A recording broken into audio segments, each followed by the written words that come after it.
my channel. So this video isn't very original.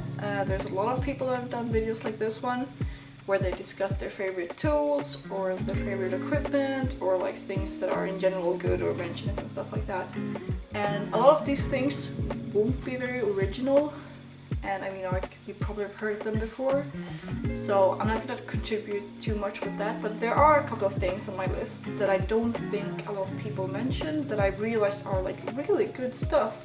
Like stuff that I'm like, ooh, I need more of this. I just want it everywhere in my house because this is just like ingenious. So first off on my list is not a tool or anything like that, it's actually more like a must-have when you have plants, and I think that's Sphagnum. I know there are some people that don't like Sphagnum, and I maybe some people have had problems with it. I have not. I think the problem that people have had is that they might get root rot from it, but I live in such a dry climate, so it's pretty like, it's not really a problem. So I do not plant that much with this. I do sometimes when I need something to be very moist, and I know there's a plant that doesn't need like proper soil, that just wants to be like in an aeroid situation where it's very moist, so then I use Sphagnum. But the thing I do use it for way more, like this is a thing that I'm so hooked on, is I cover the tops of the pots with Sphagnum. So I can just show you. I brought a specimen here. I don't know if you, there you go. So all of this is like Sphagnum. So what this does is it looks way nicer than just land soil. Two, it keeps the humidity up for the plant that it's growing there. It sort of like helps with root growth, I find. And it also prevents gnats, like flies and stuff like that, flying around and laying their eggs in the soil. So it's like, and it looks, I think, like I have it on most of my plants now, it just looks really, really good, I think. And I'm just like, I don't know, always when I have used like, maybe like I moistured like way too much Sphagnum for what I'm going to do, and I have some extra over, I usually just go and put it in some random pot and like, yeah, that's nice, I'm gonna have you there. So number 2 on my list is moss poles and clips. And this is not very original, but I'm just like, I don't know, if you're anything like me, you're like hooked on these things. So this is like a tiny moss pole, and in general I only use these because I don't have that big plants. Like I think there's a couple of plants that will need a longer one soon, but for now these small ones works for me. And then I also use like clips, like these clips. And that's just to like pin up all the leaves. And I find that, I don't know, I'm one of those people that kind of like the plants to look sort of nice and neat and like not all over the place. I don't like it when there's like one leaf here and 1,000 there. I just want them to be like nice and arranged. So then I like putting everything on a moss pole so it climbs nicely and I have something to pin everything to. Furthermore, continuing on the similar subject, I find that these clips doesn't always do it for me. Sometimes I have too thick of a stem and I feel like these are a bit too like rough and they will break off stuff or just like hurt the plant in general. So I only use these for like singular leaves usually, or like smaller plants. But when I have something thick, I actually found this, and I've been looking at this so many times in the like a plant store, and I haven't never seen anyone use these. And it kind of puzzled me because it sounds like such a convenient thing and I don't understand why no one is using these. So I was just like, you know what, fuck it, I'll just buy it and try it. So this is Velcro, and it's made to, like, I think it's pretty much normal as Velcro, but the idea is that you use it for your plants to like sort of pin them up and tie them up. So most people I think tie with like zip ties or like rope or whatever, and that's what I've done. So for like cable ties and stuff like that. And I find that they A, look shit, and B, are usually like too thin. So if you really have to like tighten a plant up, which you usually have to do in the beginning to just get it the right shape of it. If you have to tighten it up, it might actually break the plant or hurt the stem and everything.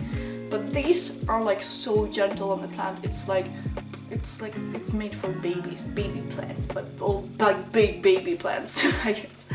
I'm gonna show you what I mean. So it's just like, this is just Velcro, this is the hooked side and this is the looped side.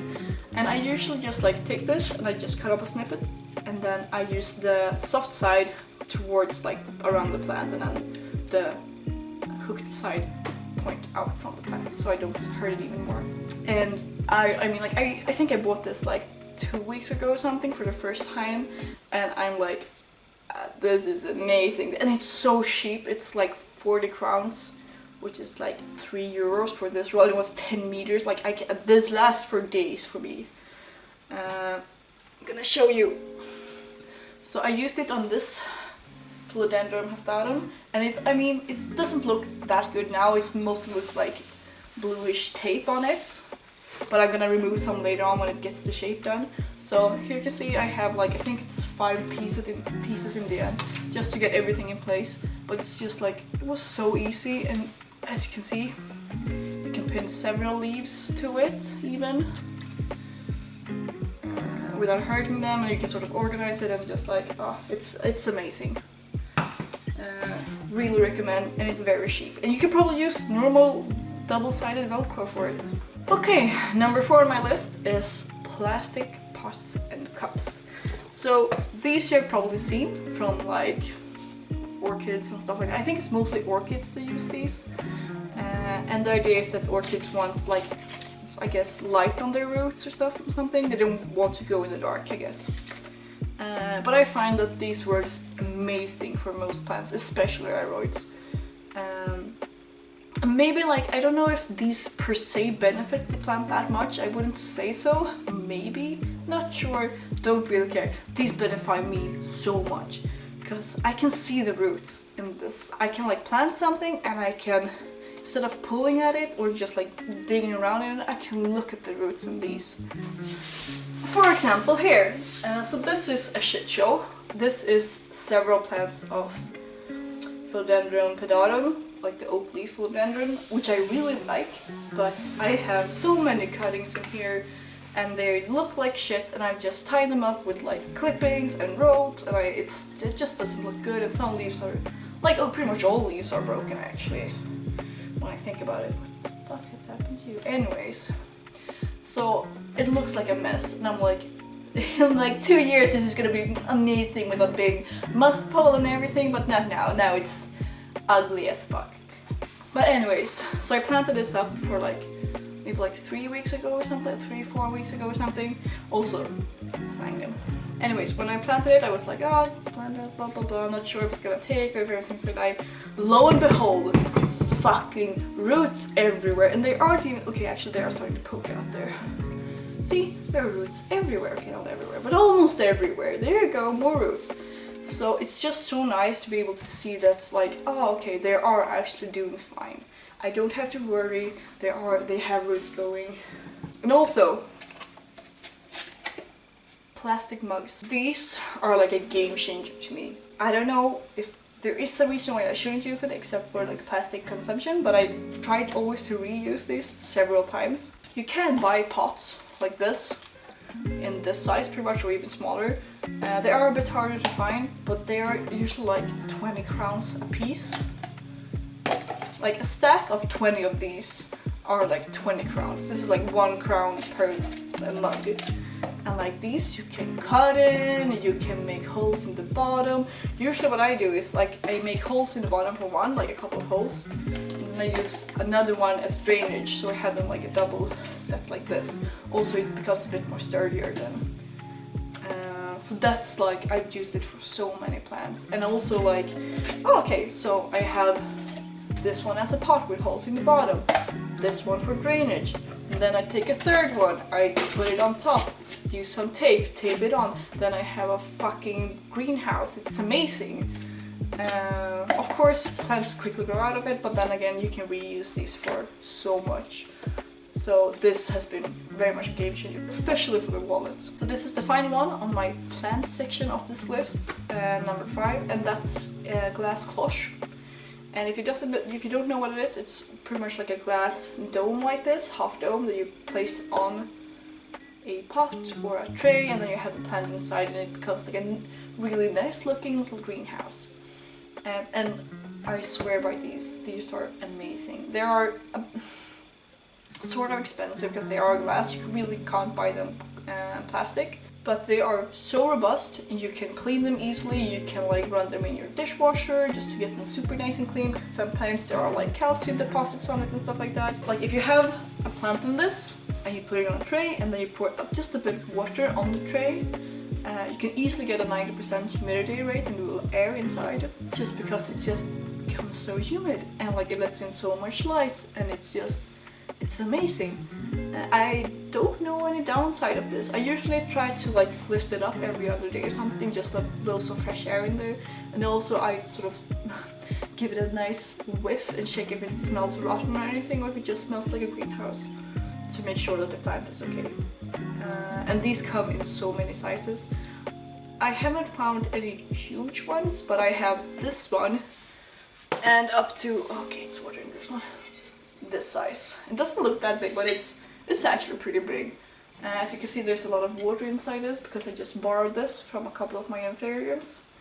And it's just like, it's always 90% humidity in here, and it also keeps some of the heat inside, so it stabilizes the temperature for the plants as well. And it's just everything I have in it grow. So these are like a really good investment, and they look really classy and nice. If you don't want fucking plastic cups everywhere, you can buy one of these. Okay, next thing on my list, moving into the technology part of everything. And this is like an obvious thing, but I feel like I have to like mention it. Humidifiers are amazing. They aren't only good for your air and for yourself, but they're also good for your plants. So I have two humidifiers, one big one, which is like pretty much controlling the air humidity for the whole room, and a small one that I have in a IKEA greenhouse. So the small one I have connected to a timer, which when I started, it starts at like either 1, 2, 4 or 6 hours. And it just runs, and you can place it pretty much in like a water cup, and then it just puffs out humid air. And it's pretty good if you have like a small greenhouse and you don't want one of these like huge big humidifiers, or don't want to spend the money. This one was like 100 crowns or something like that, while the big one was about 800 crowns, so it's quite a big difference. There are a lot of discussions whether or not you need a humidifier. I don't think you need one, I really don't. But I feel like in Sweden, where I live up north, it's so dry in the air that like the air is like 20% or even 10% at times, where it's just like it's actually quite painful to breathe the air up here sometimes, because it's just so fucking dry. And you notice it on your plants, you get really dry, and you just know, you can like see how quickly they soak up water due to this. And it feels like the humidifier kinda like counteracts that effect. But you don't need it. There are ways around it, like a cloche for example. You can use that, or you can make a herbitol or whatever. But it's, if you feel like spending money, I really think it's a fun and nice investment. So after the humidifier, I have to mention this. So this is a hygrometer. So a hygrometer measures the air humidity, and this one also measures the temperature of the air. So at the moment it's 21.2 Celsius in here and 45% air humidity. And I try to keep it, like I aim for 50%, but like I usually am a bit under 50% in this room. Usually it's like 40 or 45 or something like that, and that's pretty much good enough. I know that a lot of people are like, at least 60%, but you just can't get that in here. Like there's no way, the room is too big. The apartment is too big and the air is way too dry in this season, so I have to keep my humidifier running full time, like constantly, like add water every other day pretty much, just to get to that 60. So I keep it at 45-50. And these are like, I have to spread them all over the house just to like monitor like the temperature and see that like the humidity is proper and stuff like that. And you notice pretty quickly like when the humidity drops. Okay, next thing on my list are grow lights, and these are also like a thing that I don't think most people need probably, but I feel like if you have a lot of plants like I do and just want to sort of buffer the mass extinction of winter, it's kind of nice to have grow lights. I do think they make a big difference for my plant at least. So like 4 of my monsteras were in total fucking hibernation during this winter. They didn't put out any leaf when they had put out like so many leaves. They barely finished one before they put out the other. And you were just popping out leaves during summertime. And then as soon as winter came and the darkness came, they just froze in time nothing, no roots, no leaves, nothing. And then I bought 3 grow lights that I placed up in the window where I have them. And like, I swear by it, like 2 weeks later, they were popping out leaves, baby. And of course it's getting lighter now as well, so that sort of helps, but I mean, these grow lights make such a difference. Also, like, if you look at my Hygrometer, you can also see the grow lights in the roof, and they, like, everything grows towards those, and they're just like, everything is flourishing. I have my terrarium where I have a grow light, and it's just like growing like crazy. I have to trim it every week just because it's like being overgrown like a jungle. And like, you don't need to get like 20 of them. You can just get like one proper like a lead one, which are like, there are a couple ones that are from Nelson Garden that is pretty good, and you just shove all your precious plant underneath that one, and that pretty much do the trick. Okay, so 2 more things. On place number 9, I have heat mats. So this is something I bought recently. I bought 2 of them because they were on sale, so I was like, fuck it, might be a nice addition to my Hygrometer. Okay, so before I had the heat mat and the Hygrometer, it was about like 23-24 Celsius. And now it easily gets like 30 Celsius up there, and like everything is exploding. Like, it's mostly roots, I should mention. It's not that much like new leaves popping out. It's mostly like a shitload of roots, but it's so nice. They're just like, everything is just like, yeah, it's just exploding. Of course, it's very easy to use it in my Hygrometer because it's a closed confinement sort of deal, so it doesn't really release that much water from it. So it doesn't dry out my plants, that's what I'm trying to say. So everything is just circulating and you don't have to worry about it getting dry. But for my summer crops, which are placed in a windowsill, it really does dry out the soil, so you really need to add water constantly. And I have a big water bottle next to it, just to make sure it's always topped off and not too bone dry. Which leads us to our final point in this list, which is probably one of the cheapest ones. Water bottles. So what I'm referring to now, I mean, like, you can use it for plenty of stuff, but for me, I have tried to keep a couple of water bottles spread out in the house just to make like watering way easier. So if I have a water bottle in each window, if I see a plant is dry, like it's way too dry, I can just snag the bottle instantly, pour on some water and then close and then walk away. I don't have to go and get my water can, go to the tap, fill it up, go back, water it, and then put back my watering can.